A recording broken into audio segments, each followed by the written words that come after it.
नमस्ते प्रणाम दोस्तों।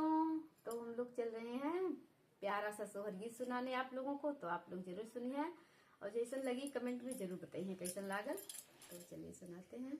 गंगा जमुना के पनिया लहर लहर कर लहर लहर कर हो सखिया हरे हरि गए स्नान लवाटी नाही आए लवाटी नाही आयन हो सखी मोरे हरि गए स्नान लवाटी नाही आए लवाटी नहीं आयन हो दुअरे से आवे लक्ष्मण भैया त सीता जिया रज कर सीता जिया रज कर हो देवर तोरे भैया गए स्नान लवाटी नाही आए लवाटी नाही आयन हो देवर तोरे भैया गए स्नान लवाटी नाही आए लवाटी नाही आए हो एतनी बचनी सुनी लक्ष्मण त सीता जी से बोलत सीता जी से बोलाई हो भाभी कहाँ के भैया के हाँ ढूढ़ी त भैया नाही मिलत भैया नाही मिलाई हो भाभी कहाँ के भैया के हम ढूढ़ी त भैया नाही मिलत भैया नाही मिलाई हो एक तो महेरो भारत कुंड दूसरे सूरज कुंड दूसरे में सूरज कुंड हो लक्ष्मण तीसरा में खोजली गुप्त कुंड जहाँ हो नैया डूब जहाँ हो नैया डूबाई हो लक्ष्मण तीसरा में खोजली गुप्त कुंड जहाँ हो नैया डूब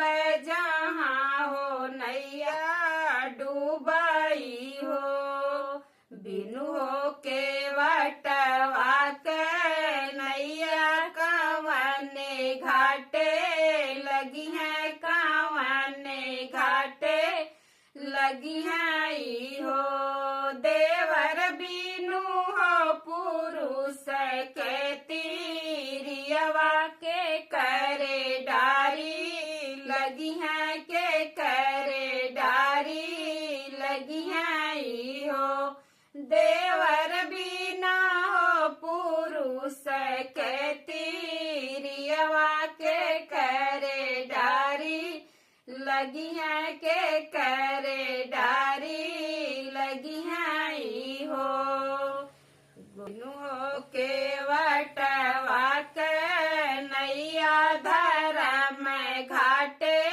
लगी है धर्म घाटे लगी है हो भाभी बिना हो पुरुष के तीरियवा नैहर चली जई है नैहर चली जई है हो भाभी बिना हो पुरुष के तीरियवा नैहर चली जई है नैहर चली जई है हो गोदिया में ली हूँ बाती जवात गोदिया खेलाई त गोदिया के लाई हो।